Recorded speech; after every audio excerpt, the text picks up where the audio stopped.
Mister doctor Mohammad Yunus সাহেব, আপনার লিখে আমাদের লাভটা কি? নির্বাচন আমরা এখন চাচ্ছি না, 17 বছর ধরে একটা ভালো নির্বাচন চাইছে। চাইছে কিনা? চাইছে। আজকে যারা ক্ষমতায় আছেন তারা বলছে এত তাড়াতাড়ি কেন, এত তাড়াতাড়ি কেন? আরে আপনার কাজটা কি? 6 মাস হয়ে গেল আপনি চালের দাম কমাতে পারেন না। 6 মাস হয়ে গেল গরিব মানুষ যা ইনকাম করে তা বাড়াতে পারেন না, কাজের সংস্থান করতে পারেন না, লক্ষ লক্ষ মানুষ বেকার। মিস্টার ইউনূস সাহেব, আপনাকে আমি পছন্দ করি। আপনি বিচক্ষণ ব্যক্তি, আপনি দেশের সবল বিদেশের সফল, দেশের মানুষ চেনে বিদেশের মানুষ চেনে, কিন্তু 6 মাসে তো লবণাঙ্কা কিচ্ছু করতে পারেন না, কিচ্ছু। একটা মানুষকে আপনি চাকরির ব্যবস্থা করতে পারেন না। সিন্ডিকেটের কথা শুনি, বাজার সিন্ডিকেট হাসিনার আমলে যেটা ছিল এখনো সেটাই আছে, কোন কোন ক্ষেত্রে আর শক্ত হয়েছে।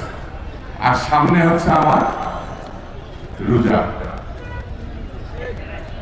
আমার মা বোনরা, আমার চাচা পিতারা চাবে তার সন্তানের একটু খায়, এই রোজার মধ্যে যেন তারা একটু রোজাদার হিসাবে তারা কিছু, কিন্তু তাদের সেই বাজেটে কুলাবে কিনা সন্দেহ। দেখছি তেলের দাম বেড়ে গেছে ইতিমধ্যে। তাহলে মিস্টার ডক্টর মোহাম্মদ ইউনূস সাহেব, আপনার লিখে আমাদের লাভটা কি? এই কথা যদি কেউ তোলে, আমরা বিএনপি তো আপনার সাপোর্ট করি, তাহলে বিএনপির মুখটাই বা আপনি রাখলেন কোথায়?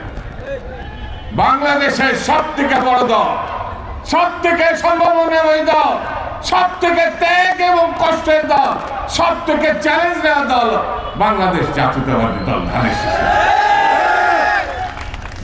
শুধু বাংলাদেশ না, সারা বিশ্ব জানে আল্লাহ যেটা অনুমোদন করেছে, নির্বাচন হলে বিএনপি ক্ষমতায় আসবে। এইবার শুধু আসবে না, আগামী বারও আসবে। এটা আমাকে সহ্য করতে পারছেন না। আমি কি করবো সহ্য না করতে পারলে? খালি এতটুকু বলতে পারি, যদি আপনার নামে বদনামি না থাকে, চোরটা না হন, বদমাশ না হন, ধর্ষণকারী না হন, লুটেরা না হন, আর ইসলামের সম্বন্ধে অপব্যাখ্যা যদি না দিয়ে থাকে, তাহলে আপনার জন্য বিএনপির দরজা খোলা। বাইরে আশেপাশে ঘোরাঘুরি করে কি লাভ?